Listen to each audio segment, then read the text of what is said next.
بسم اللہ الرحمن الرحیم۔ ناظرین کرام، ماہ شعبان کا بابرکت چاند نظر آتے ہی جو خوش نصیب شخص خلوص دل، یقین کامل اور آنکھوں میں آنسو لیے سورہ کوثر اس طرح پڑھ لیتا ہے، اس کے لیے اللہ تعالیٰ پورا سال رزق کے ایسے دروازے کھولتا ہے کہ کروڑوں کی نعمتیں اس کی سوچ سے بھی بڑھ کر نصیب ہونے لگتی ہے۔ بے شک ماہ شعبان وہ مقدس مہینہ ہے جس میں رحمتیں تیزی سے اترتی ہیں، تقدیریں لکھی جاتی ہیں اور مانگی گئی دعائیں قبولیت کے قریب ترین ہو جاتی ہیں۔ یہ کوئی عام لمحہ نہیں بلکہ رب کی طرف سے عطا کردہ ایک روحانی موقع ہے۔ اگر دل میں ذرا سا بھی یقین باقی ہے تو اس عمل کو آزما کر دیکھ لو، کیونکہ جب شعبان کے چاند کی روشنی عبادت سے ملتی ہے تو اللہ کی عطا کی کوئی حد نہیں رہتی۔ بسم اللہ الرحمن الرحیم۔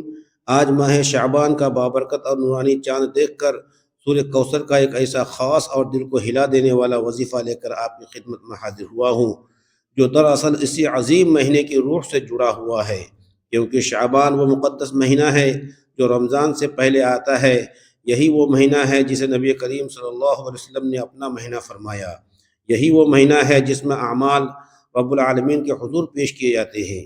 اسی لیے اس مہینے کی ایک ایک گھڑی بے حد قیمتی، دعا کی قبولیت کے قریب اور رحمتوں سے بھری ہوئی ہوتی ہے۔ جو شخص شعبان کے چاند کو دیکھ کر خلوص دل، کامل یقین اور اللہ پر مکمل بھروسہ رکھتے ہوئے اس وظیفے کو پڑھ لیتا ہے، اللہ تعالیٰ اس کے لیے رزق، دولت، عزت، شہرت اور کامیابی کے دروازے کھول دیتا ہے جو وہم و گمان میں بھی نہیں ہوتے۔ یاد رکھیں، یہ توفیق ہر ایک کو نہیں ملتی، بلکہ وہی شخص یہ وظیفہ پڑھتا ہے جسے رب خود چن لیتا ہے، جسے وہ غیبی خزانوں سے نوازنا چاہتا ہے۔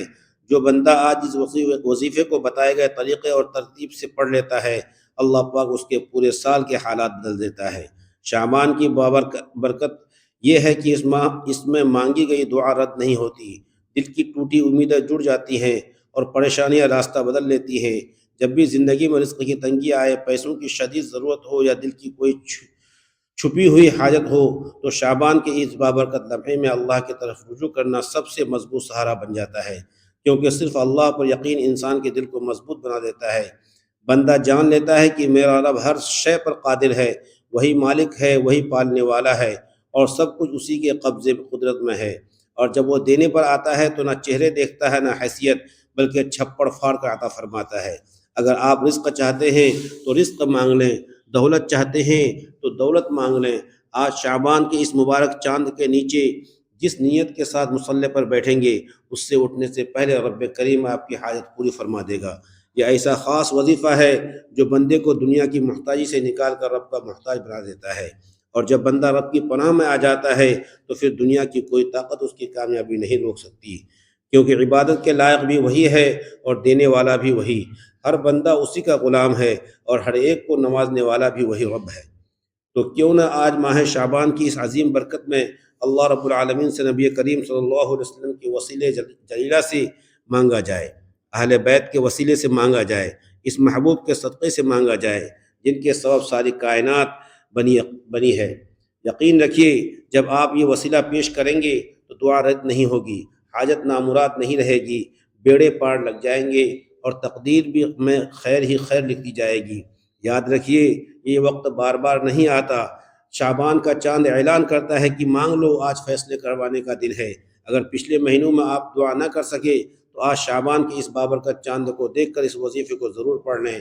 اگر آج آپ نے اسے پڑھ لیا تو آنے والا پورا سال اللہ رب العالمین آپ کو رزق اور دولت سے مالا مال فرما دے گا۔ آپ دنیا کے جس کونے میں بھی ہوں، جیسے ہی آپ کے علاقے میں شعبان کا چاند نظر آئے، دنیا کے تمام کام کو چھوڑ کر اس وظیفے کو ضرور پڑھ لیں۔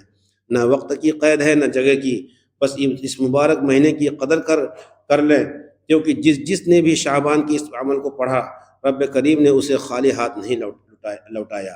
آج آپ بھی اپنے رب سے جو مانگنا چاہتے ہیں مانگ لیں۔ تو آئیے ناظرین، اب جان لیتے ہیں کہ آپ نے یہ بابرکت وظیفہ کیسے پڑھنا ہے اور کن کن باتوں کا خاص خیال رکھنا ضروری ہے۔ مگر اس سے پہلے میری آپ سے دل سے گزارش ہے کہ اگر آپ اس چینل پر نئے ہیں اور ابھی تک آپ نے چینل کو سبسکرائب نہیں کیا تو ابھی اسی وقت سبسکرائب کر لیں، کیونکہ میں روزانہ آپ کے لیے ایسے ہی روح کو جھنجھوڑ دینے والے وظائف اور مؤثر اعمال باقاعدگی کے ساتھ لاتا رہتا ہوں۔ اب آئیے عمل کی طرف آتے ہیں۔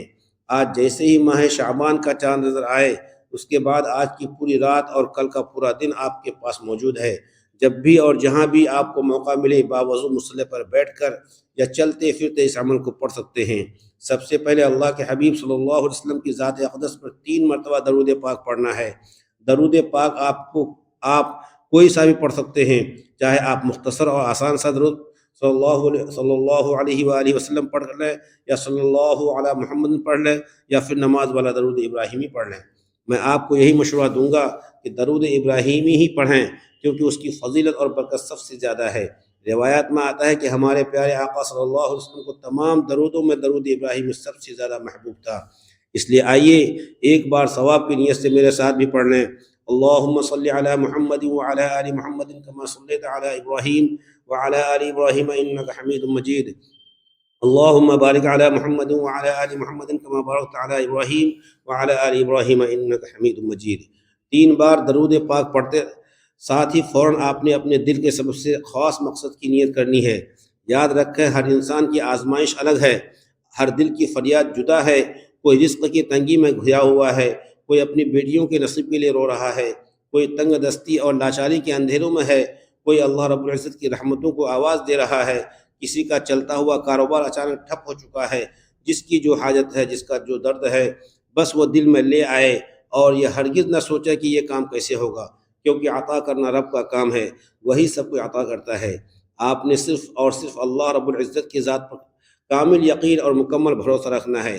یقین جانیں یہ وظیفہ آپ کی تمام پریشانیوں، تمام تنگ دستیوں اور تمام بند دروازوں کا آخری حل بن سکتا ہے۔ اب اپنے خاص مقصد کو ذہن میں رکھتے ہوئے فوراً ایک مرتبہ اعوذ باللہ من الشیطان الرجیم بسم اللہ الرحمن الرحیم پڑھ کر وظیفے کا آغاز کرنا ہے۔ یاد رکھیے جس کام کی ابتدا تعوذ اور تسمیہ سے کی جائے اس میں خیر بھی ہوتی ہے اور برکت بھی اور سلامتی بھی۔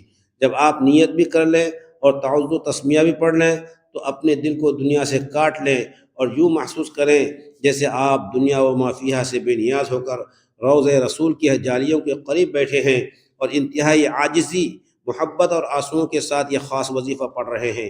اور اب سب سے پہلے نمبر پر جو بابرکت وظیفہ آپ نے پڑھنا ہے وہ اللہ رب العزت کی ایک عظیم صفت کا وظیفہ ہے۔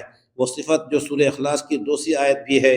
آپ نے پہلے نمبر پر اللہ الصمد پڑھنا ہے۔ آج اگر کوئی یہ کہتا ہے کہ میں برسوں سے وظائف پڑھ رہا ہوں، تسبیحات کر رہا ہوں، در در کی ٹھوکریں کھا رہا ہوں، مگر نہ میرے گھر میں حالات بدلتے ہیں، نہ خوشیاں میسر آتی ہیں اور نہ پریشانیاں میرا پیچھا چھوڑتی ہیں، تو یاد رکھیں آج بس اللہ الصمد پڑھنے کی دیر ہے۔ اگر اس کے بعد بھی آپ کے گھر کے کونے کونے سے غربت اور تنگ دستی ختم نہ ہو جائے تو پھر کہنا۔ جب بھی آپ پریشان ہوں، مصیبت یا تکلیف میں ہوں تو اپنا ہر دکھ، ہر درد اور ہر فریاد اللہ کے سامنے رکھ دیں۔ اللہ کو اپنے دل کا حال سنا دیں، کیونکہ وہ تماشا دیکھنے والا رب نہیں بلکہ آپ کی بات ظاہر ہونے سے پہلے ہی غیب سے مدد فرمانے والا رب ہے۔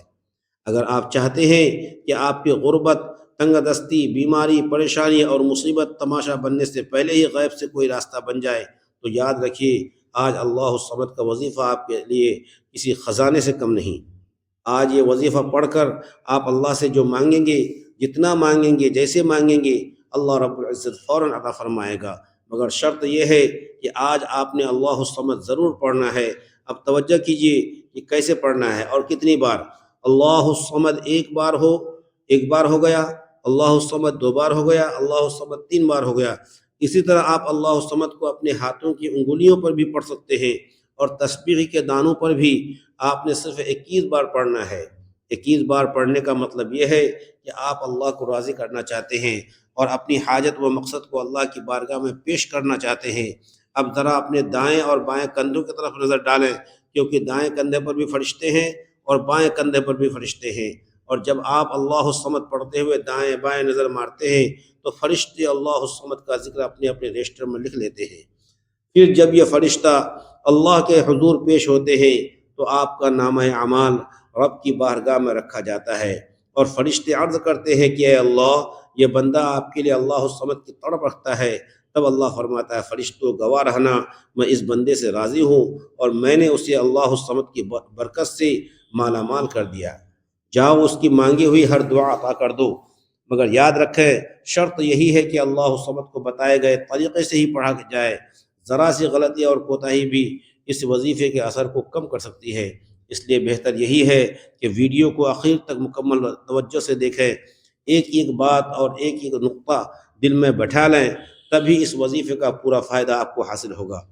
پہلے نمبر پر اللہ الصمد کو 21 بار پڑھنے کے بعد اب آپ نے دوسرے نمبر پر جو وظیفہ پڑھنا ہے وہ ایک قرآن صورت کا وظیفہ ہے۔ الحمدللہ یہ وہ صورت ہے جو ہر مسلمان کو زبانی یاد ہے۔ یہ قرآن صورت ہے جسے پڑھنے والا اللہ کے قریب ہو جاتا ہے، اللہ کا لاڈلا اور پسندیدہ بن جاتا ہے۔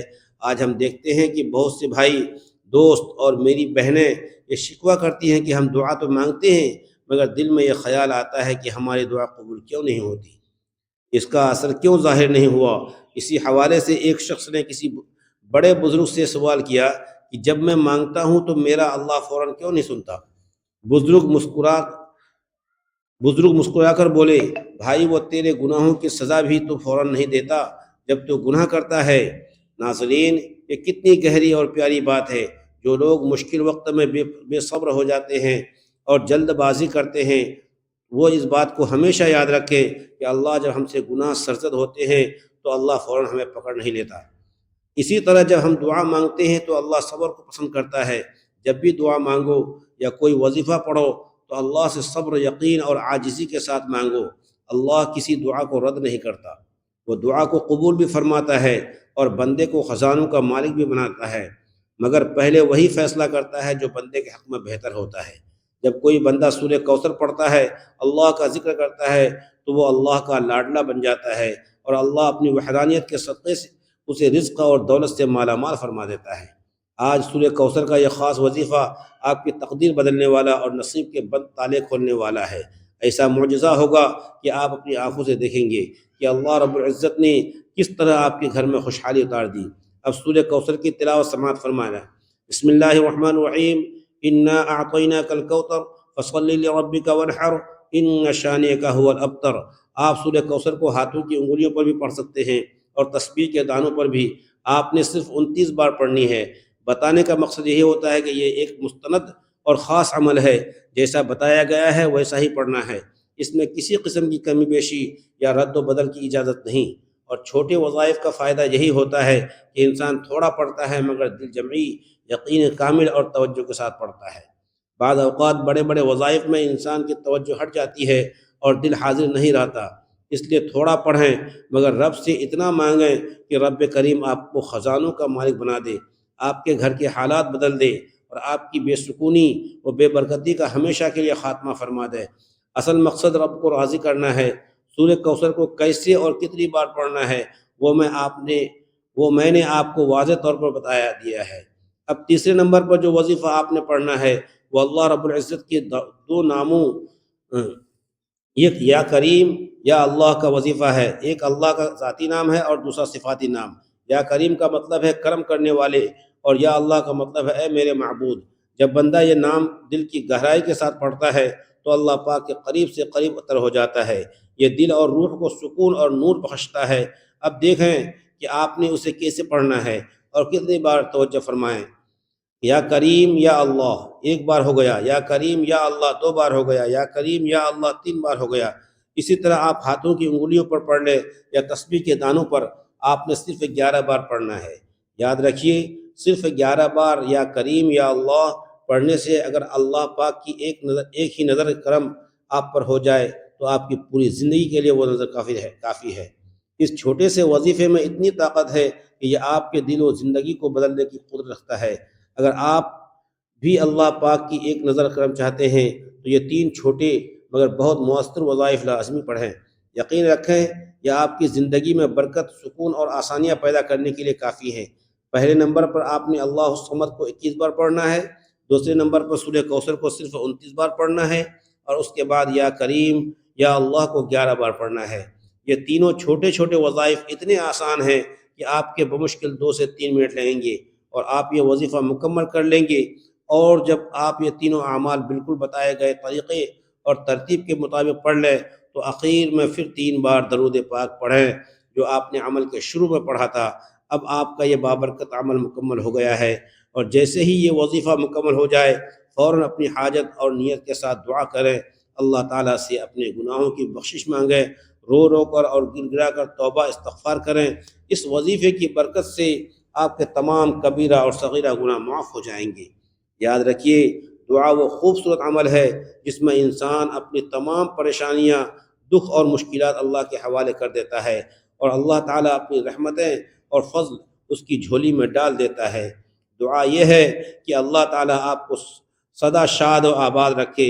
دل سے دعا ہے کہ اللہ تعالیٰ آپ کو ایمان کامل، طویل عمر، خوشگوار صحت، مطمئن اور پرسکون زندگی، کشادہ و بابرکت رزق حلال، عزت، شہرت، سکون قلب، دین و دنیا اور آخرت میں عافیت عطا فرمائے۔ خوش رہیں، آباد رہیں، ہزاروں خوشیاں نصیب ہوں۔ اللہ ذہنی اور قلبی سکون عطا فرمائے اور مسلمانوں کی مدد فرمائے، آمین یا رب العالمین۔